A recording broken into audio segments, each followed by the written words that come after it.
Well, Micah, right now I am at 17th and Esplanade. That is the place where the school is doing that release here, probably in just a few minutes. So a lot of parents are kind of waiting here in the area. I'm right now standing with a grandparent, and you are not happy with this at all. You're quite emotional about it, and just the frequency of the shootings that have been taking place.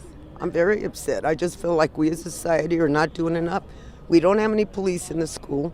There's no metal detectors.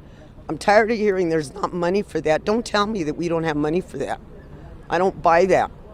It's our kids' safety that we're talking about. Look at all the number of students that we have in here.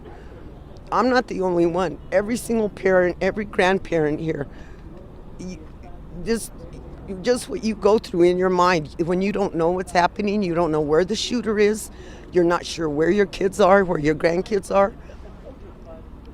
We have to make changes.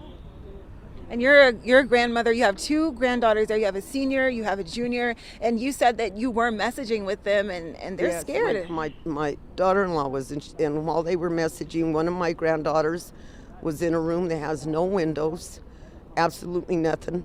When she texted, my son told him to make sure they barricaded the door, but she hyperventilates, and it's just, we don't, I mean, how frightening is that for a child? How much emotional trauma must our children take in this day and age?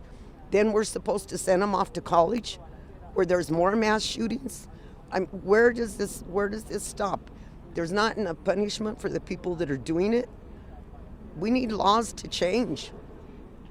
And you said that you have a few ideas about how things could get better. You mentioned possibly the use of metal detectors, other things that you would like to see. We need more security.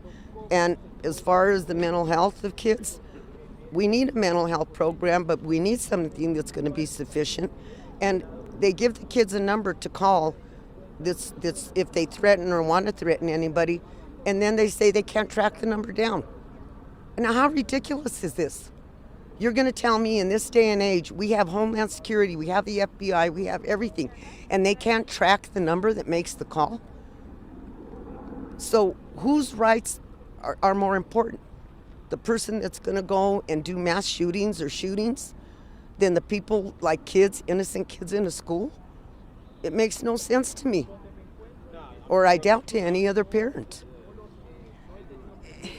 And she is one of many parents that are out there. We're seeing a lot of parents that are have tears in their eyes. A lot of parents that are really concerned. Any message that you would want to send to Denver Public Schools right now about what you would like to see changed ultimately here?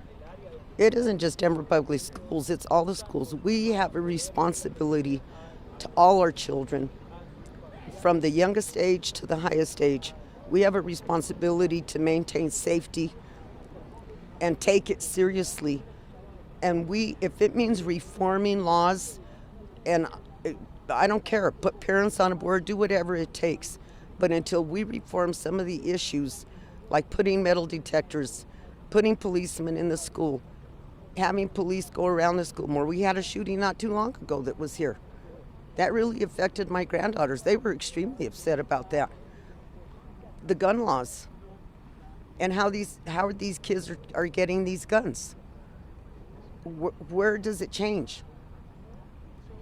Well, thank you so much for speaking with us. That's Sharon DeGrode. She is concerned, sharing a lot of the different worries that many parents are having at this time. And again, right now I'm at 17th and Esplanade.